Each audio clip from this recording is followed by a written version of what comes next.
zo geren mijn duivenkot. Daar te zijn is mijn grootst genot, want daar kun je alles vergeten. En zul je van zorgen nooit weten. Ik zie zo geren mijn duivenkot. Daar te zijn is mijn grootst genot. Kom deel nu met mij daar je leven en lot. Hoog op mijn duivenkot. Ik ben Emiel de Beulen, Miel. En ik ben terrein- en hokverzorger hier op de Duiventuin, Heuvelstraat 3, Heikant. En u heeft zelf ook duiven? Ik heb zelf geen duiven. Ik heb hier meer dan genoeg gehad. Ik ben hier de hokverzorger en in het begin zit ik hier met 300 duiven om te verzorgen. Na verloop van maanden is dat iets minder, maar dat dan bij ziektes en verliezen te maken. En hoeveel duivenhouders zijn er hier? Volgend jaar zit het helemaal vol, 9 duivenmelkers. En hoeveel duiven zijn dat in totaal? Dat zal in totaal om en nabij de 1000 duiven komen. En die duiven weten precies dat ze hier moeten zijn. Die weten dat heel precies. Ja, echt wel. Ja, ja. Dus ja, als die aankomen en als wij die ook uitlaten, na 2-3 weken, die weten precies welk hok als ze binnen moeten lopen. U gaat ze straks uitlaten. Ik ga ze straks uitlaten. Hoe lang moeten ze vliegen per dag of willen ze vliegen per dag? Die moeten nu per dag minimaal 1 uur vliegen. Ja, Dus om de conditie erin te houden, want het is natuurlijk eindseizoen. En dan beginnen ze ook wel wat te ruien. En dan moeten ze toch in beweging gehouden worden. En in de winter? In de winter is het niks. Dan blijft alles binnen zitten. Deze worden verkocht. Hier blijven er nog een paar zitten, maar die blijven gewoon binnen zitten. En vanaf februari gaan die terug buiten. En vanaf half februari wordt hier alles terug aangeleverd tot half maart. En daar zit alles terug vol. En dan is er heel veel bedrijvigheid. Oh nee, ja. Hop jongens, kom maar. Hop. Hop. Klaar, hop.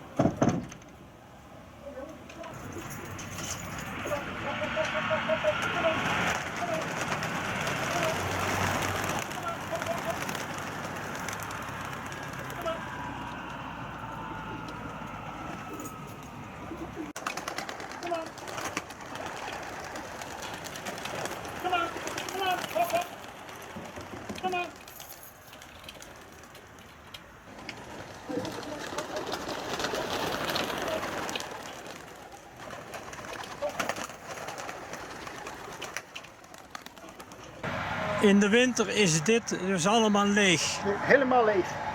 Waar zijn dan de duiven naartoe?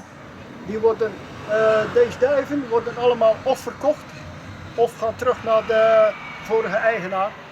Als ze terug willen nemen. En zijn dat allemaal eigenaren uit de buurt?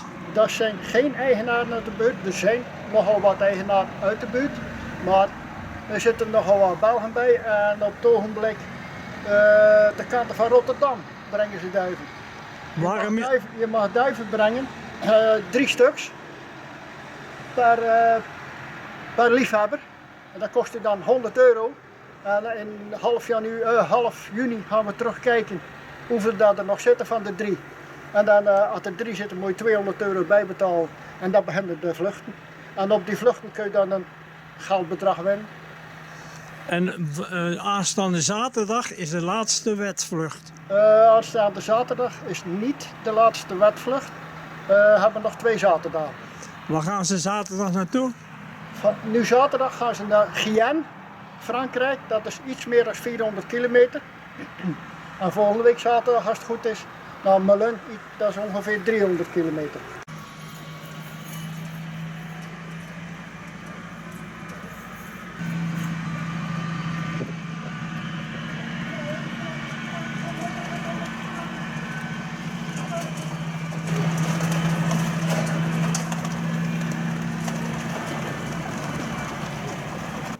Dit is het stimulatiehok. Hier komen van 12 verschillende niet-duivenmakers die misschien met duiven willen beginnen. Die kunnen hier 5 duiven per liefhebber stallen. En die worden ook verzorgd door mij. Die mensen die kunnen dan iedere zaterdag komen kijken. In principe zijn ze verplicht van 2 zaterdag te komen kijken. En dat gebeurt ook. In de hoop dat ze duivenmelker En worden. ik hoop dat er duivenmakers overblijven. Hoeveel duiven heeft u hier?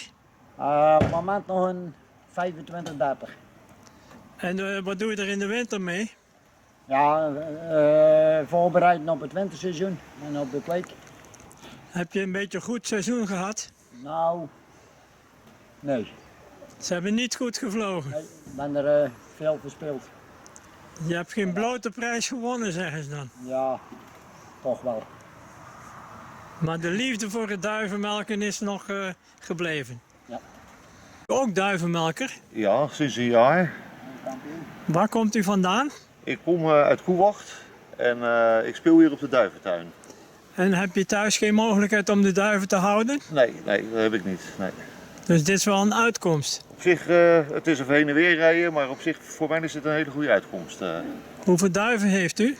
Rond de 75. En hoe was het seizoen? Ik heb niets te klagen. Afgelopen week op de natour nog een eerste gevlogen, met de eerste aangetekende. En wat brengt dat op?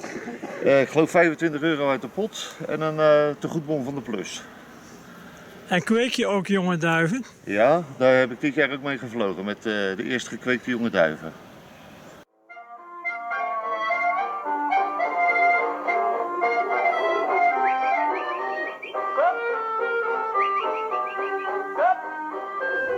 Wat is dat?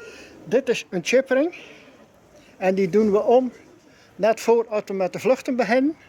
Want we hebben onder de combinees daar een antenne liggen. Dat is een plaat. En die correspondeert met de ring. En zo gauw als die duif bovenop die antenne valt, dan wordt die geconstateerd. Dat gaat via de cloud tegenwoordig. Hoe ging dat vroeger dan? Vroeger had je een gummiring. Die zat rond die poot. Die deed je hier af. Die stak je in een klok. Moest je wegdrukken. En dan wordt die pas geconstateerd.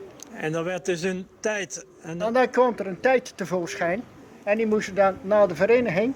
Op een klokband kwam die dan uit de klok. En dan moest je die van aflezen. dus ze komen langs hier binnen. Daar komen ze binnen. En hier hangt de zogenaamde antenne. Dus dan lopen ze hier over. En dan worden ze geconstateerd. Ze kunnen naar binnen, maar niet naar buiten. Ja, zo is dat. Dat is het verzamelkastje. En vanaf hier wordt het doorgestuurd naar de cloud. En dan kunnen ze met de computer in de vereniging het terug opvragen. En dan zo wordt de uitslag gemaakt. Er zijn nog heel wat, ongeveer de helft, andere klokken die moeten nog, maar dat is ook allemaal digitaal. Die moeten nog naar de vereniging om de klok leeg te laten maken. Ja, ik ben Eddy van Akker van Sint-Jan Steen en ja, ik heb hier die duiventuin opgericht. Hoe ik op het idee kwam, ik wilde eigenlijk proberen de duivensport te promoten. En nieuw leven in de duivensport te blazen. Omdat het is eigenlijk een teruggaande hobby. Er zijn minder mensen die geïnteresseerd zijn in de duivensport. En ik zou dat eigenlijk willen keren, want het is een prachtige hobby. En ja, de dag van vandaag zie je ook dat niet overal duivenhokken gewenst zijn. Als je in een buurt woont en je wil een duivenhok zetten, dan zijn de buren meestal daar niet zo blij mee. Dus een duiventuin, dat is dan ideaal. Dan kun je dan een hok huren en je eigen duiven verzorgen. Hoe lang bestaat het nu? Het is nu, de hokken zijn gebouwd in 2021 en de eerste duiven zijn eind 2021 hier gekomen. En in 2022 zijn de liefhebbers actief geworden die voor de eerste keer met duiven gespeeld hebben hier in de Is het allemaal vol? Het was nog niet vol, maar het is voor komend jaar is het allemaal vol. Ik heb zelf ook duiven en mijn eigen duiven zitten niet in de duiventuin, want ik woon in een boerderij tussen Heikant en Sint-Jan Steen. En ik heb plek genoeg. En ja, de duiven, als het kan, bij je eigen thuis, is natuurlijk het makkelijkste. Hoeveel duiven heeft u? Ik heb zelf, ik speel het hele programma, dus zowel De korte vluchten als de middellange vluchten als de hele lange vluchten. En ik heb bij elkaar, dat varieert van zeg maar tussen de 100 en de 200 duiven. En wat zijn de lange vluchten? De lange vluchten, dat zijn de vluchten naar het zuiden van Frankrijk, dus dat is 800-900 kilometer afstand. Zelfs Barcelona. Barcelona is dan Spanje. Aan Barcelona heb ik nog maar 1 keer meegedaan, maar het is in de toekomst wel de bedoeling om daar ook aan mee te doen. En bent u tevreden over het afgelopen seizoen? Ik ben, zeer tevreden. Goede prijzen gemaakt. Ik doe goed mee en ik kan me weren tegen de concurrentie. Dat is de vlag. Als de duiven beu zijn, dan toch even de lucht in jagen. Om ze toch nog een extra rondje te laten doen. Want ze moeten een goede conditie Ze houden. moeten de conditie blijven houden die ze nu hebben. En dat probeer ik me zo toch te bewerkstelligen. Een uur in de lucht. Een uur in de lucht, ja. En dan mogen ze nog een kwartiertje, een half uurtje rondscharrelen en dan doen we ze binnen. Je moet er wel lief voor zijn, hè? Wij zijn er heel lief voor. Ja. Maar streng. Maar ja, consequent hè. Streng en rechtvaardig. Ja, juist.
Kijk, dan kun je zo buiten lopen. Dus als ze een week in quarantaine gezeten hebben, dan gaan ze buiten. En dan kun je ze zachtjes de omgeving op die manier leren verkennen.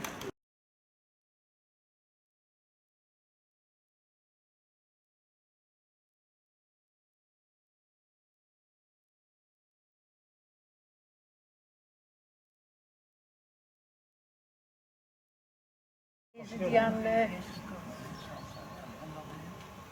erop staan is van de... Van het dagsysteem? Ja, er stond er meer erop, hè, wat vanuit en zo erop. Hè. Ja, ja. Ja, zo ook dan, hè? Ja, Johnny ook, hè. Die zat erop, hè? Ja, de twee. Ja, Ja, dan aan de ogen. Niet even. Nou, die zat er niet op, hè?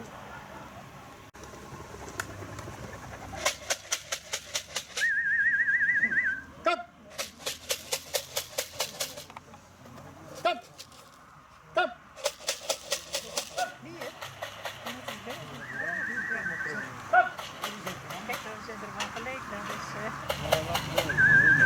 Dan moet je eens binnen zitten, ja? Dat